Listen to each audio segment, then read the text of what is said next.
नमस्कार, आप देख रहे हैं भारत लाइव और मैं हूं हमजा अब्बास। देखिए, चुनाव का मौसम जैसे जैसे करीब आ रहा है, सियासत जो है काफ़ी तेज़ होते जा रही है और बयानबाजियों का सिलसिला जो है काफ़ी बढ़ता जा रहा है। इसी बीच जो है कई का ऐसे सरकारी कार्यक्रम हुए हैं जिसमें नीतीश कुमार से तेजस्वी यादव ने दूरी बनाई है। कई ऐसे पोस्टर बैनर लगे हैं जिसमें सरकारी कार्यक्रमों के जिसमें नीतीश कुमार ने सिर्फ अपनी फ़ोटो लगवाई है और तेजस्वी यादव की फ़ोटो वहाँ से महरूम रही है। इसी मामले पर हमारे साथ बात करने के लिए आरजेडी प्रवक्ता एजाज अहमद हैं। सर, कैसे देखते हैं इसको? सर, देखिए, जो लोग इस तरह का परसेप्शन खड़ा कर रहे हैं, दरअसल जो 2 दिन का इन्वेस्टर मीट हुआ जिसमें 50,000 करोड़ से ऊपर के उद्योगपतियों ने उद्योग लगाने के लिए एमओयू पर हस्ताक्षर किए हैं, उससे ध्यान भटकाना चाहते हैं। भारतीय जनता पार्टी को जिस तरह से बिहार में विकास का एक सिलसिला शुरू हुआ है, बिहार में रोजगार का सिलसिला शुरू हुआ है, उसके कारण बेचैनी है और इस बेचैनी में इस तरह का प्रलाप कर रहे हैं। भारतीय जनता पार्टी को बिहार का विकास पच नहीं रहा है। वो विपक्ष की भूमिका में कम और बिहार की राजनीति का विरोध करने में ज़्यादा ध्यान दे रहे हैं। बिहार के प्रति उनकी क्या सोच है ये स्पष्ट रूप से झलकता है। जब बिहार को विकास की श्रेणी में हम आगे लाना चाहते हैं, हम जब बिहार में विकास के लिए लगातार उद्योग लगाने के प्रति जो उद्योगपतियों को बिहार बुला करके कहीं ना कहीं उनको बिहार में इन्वेस्ट करने के लिए प्रेरित कर रहे हैं, तो भारतीय जनता पार्टी उस मामले को दूसरी दिशा में भटकाना चाहती है और परसेप्शन खड़ा कर रही है। ये भारतीय जनता पार्टी को सोचना चाहिए। विपक्ष की हैसियत से वो तो सकारात्मक भूमिका निभाते और कहते कि जो इन्वेस्टर आ रहे हैं उनको विपक्ष और सत्ता पक्ष दोनों से सहयोग मिलेगा और बिहार में आप इन्वेस्ट कीजिए, बिहार में विकास कीजिए, बिहार के लोग आपको पूरा सहयोग देंगे। लेकिन भारतीय जनता पार्टी विकास का विरोध करते करते बिहार का विरोध करने लगी।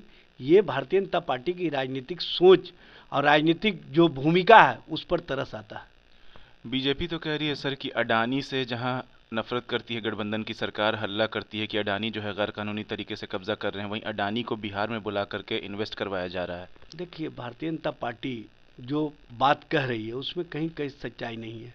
हम जो भारत सरकार की नीतियां हैं, हम दो हमारे दो की, जो 2 बेचने वाले और 2 खरीदने वाले, क्या भारत में यही 2 उद्योगपति हैं कि और भी उद्योगपति हैं, और भी उद्योग करना लगाना चाहते हैं, और भी देश में इन्वेस्ट करना चाहते हैं? तो उनके प्रति आपका क्या दृष्टिकोण है, क्या सोच है, ये स्पष्ट रूप से झलकता है। इसीलिए हम लोग विरोध करते हैं कि भारत सरकार की नीतियां 2 उद्योगपतियों को फायदा पहुंचाने की जो है वो किसी दृष्टिकोण से ठीक नहीं है और ये स्पष्ट करता है कि कहीं ना कहीं जो उद्योगपति भाजपा का हित साधने पर विश्वास करते हैं, जो भाजपा के हितों की रक्षा करते हैं, उन्हीं के साथ भारतीय जनता पार्टी कहीं ना कहीं उनसे जो उनको आगे बढ़ाने के प्रति भारतीय जनता पार्टी की सोच है वो दिखता है। इसीलिए हम लोग विरोध करते हैं।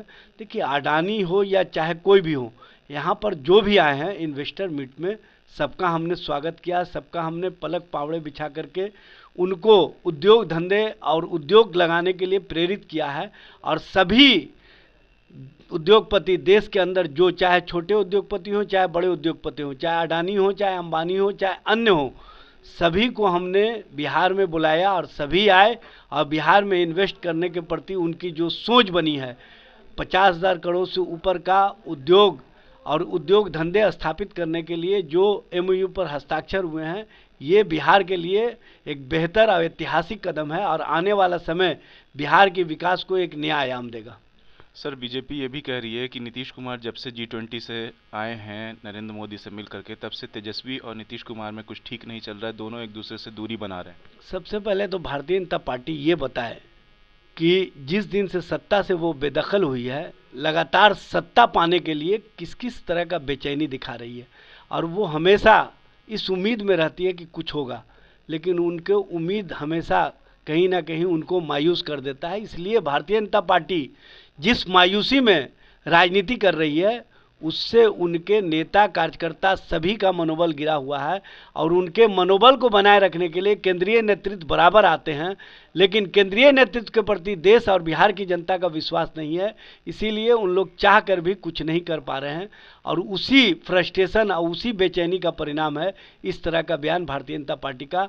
भारतीय जनता पार्टी जनता और जनता के सवालों पर खरी नहीं उतरी है, बिहार के विकास के प्रति खरी नहीं उतरी है, बिहार को विशेष राज्य का दर्जा देने की जो मांग की जा रही है उस पर एक शब्द नहीं कह रही है, और जो बिहार से 75% आरक्षण की व्यवस्था का प्रस्ताव 9वीं अनुसूची में शामिल करने के लिए भेजा गया उस पर इनका कोई वक्तव्य नहीं आना ये स्पष्ट करता है कि भारतीय जनता पार्टी की सोच बिहार के आम लोगों के हितों के खिलाफ है, बिहार के पिछड़े, शोषितों, दलितों, अनुसूचित जाति, अनुसूचित जनजाति के खिलाफ है। और स्पष्टता भारतीय जनता पार्टी कहीं ना कहीं जो मायूसी की राजनीति में जी रही है उसके कारण इस तरह का प्रलाप कर रही है।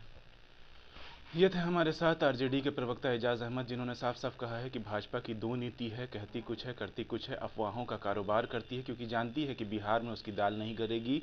बीजेपी का सिर्फ एक ही पेशा है जो गलतफहमियों को फैलाना, अफवाहों को फैलाना और झूठ का कारोबार करना। ऐसी तमाम अपडेट्स के लिए देखते रहिए भारत लाइव। शुक्रिया। अगर ये वीडियो पसंद आई और वह बिहार के राजनीति और बिहारियत से सरोकार रखेनी तो सब्सक्राइब बटन दबा के चैनल के सब्सक्राइब कर ली। ओजे एगो घंटी बा, ओकरा बटन दबा देला से कुल सटीक और मारक खबर रुआ मुफ्त में मिल जाई। अगर रुआ पत्रकारिता के हमनी के नया प्रयोग में सहयोग कर चाहतानी तो ज्वाइन बटन दबा दी। पेटीएम नंबर नोट कर ली 9386816700। धन्यवाद।